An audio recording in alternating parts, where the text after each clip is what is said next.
Hello hi good morning सबैजनामा नमस्कार। के छ खबर? आरामै हुनुहुन्छ? आज दसैँको सप्तमी पहिलो दिन, फुलपातीको दिन। आज हाम्रो घरमा खसी काट्नलाई रेडी भइसकेको छ। उता भाइहरूले रेडी गरिराख्नु नि म छोरीलाई लिटो बनाउनलाई बारीतिर निस्किँदैछु। के छ खबर? आरामै हुनुहुन्छ सबैजनालाई? ह्याप्पी दसैँ। बारीतिर साग टिप्न जाँदैछु म। हिजो देखाइरहेको थिएँ नि यो उखु डलेको, आज उठाइरहेछन् भाइहरूले। मैले भाजीको साग टिपेँ, लिटो बनाउनलाई थोरै मात्र, अलिकति यति मात्र लिएको। के कस्तो भइरहेछ दसैँको माहौल हाम्रोतिर त। परदेशी दाजुभाइहरू धेरै त फर्किनु भएको छैन, तैपनि कोही कोही फर्किसक्नु भएको छ। ठिकै छ, एकदमै रमाइलो भइरहेछ। खसी आजको दसैँ हाम्रो मम्मी बिहानै दाउरा चिर्नु लाग्नु भएको छ। चिर्नु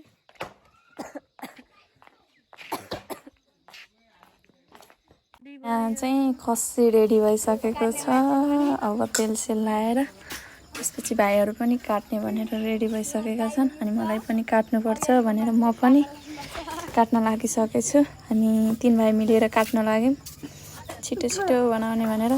भाइहरूलाई अर्को ठाउँ पनि मासु काट्न जान हतार भएको थियो नि, त्यही भएर भाइहरूले र म पनि लाग्नुपर्छ भनेर हामी तीन भाइले मासु काट्यौँ। अनि त्यसलाई पनि गरायौँ। अनि हामी मासु काटेर रेडी पनि पार्न लागिसक्यौँ। मासु धेरै अलायौँ। मेरो बहिनी चाहिँ के गरेको त्यो टाउको देखाएर नाचिरहेको थियो। ऊ चाहिँ हामीले ननाच, त्यस्तो त गर्नुहुन्न भनेको ऊ चाहिँ झन् गिजिरहेको थियो है। पछि हामी मासु अलाउँदै थियौँ, हामी पनि बेसरी हाँस्यौँ, अलिअलि मजाक भयो।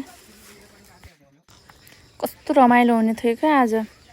आज सबैजना आउने भनेको, कोही पनि आउनु भएन। ठिकै छ, भोलि पर्सि आउनु होला भन्ने आशमा बस्यौँ। भोलि पर्सि पनि कोही आउनु भएन।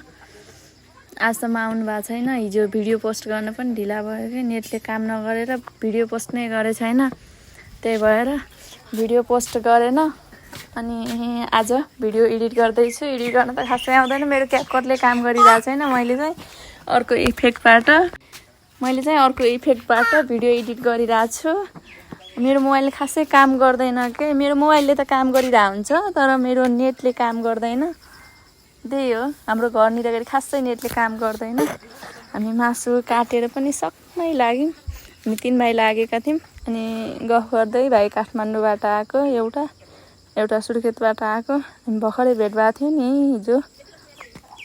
अनि आज मजाले गफ गर्दै पढाइको बारेमा सोच्दै अनि सोधखबर गर्दै मासु त बनाइयो, तर कहाँ सुकाउने भन्ने पनि कुरा थियो। हामीले कहाँ सुकाउने भन्ने थियो। हामीले टिनमा पनि सुकाइसक्यौँ। अनि त्यहाँ छारो लगाएर सुकायौँ। हामीले मासु यस्तो बनायौँ है। हजुरहरूले कस्तो बनाउनु भयो भिडियो बनाएर पठाउनु होला। अनि लास्टमा सब्सक्राइबर सबैजनाले गर्नु होला। ओके बाई, फेरि अर्को ब्लगमा भेटौँला।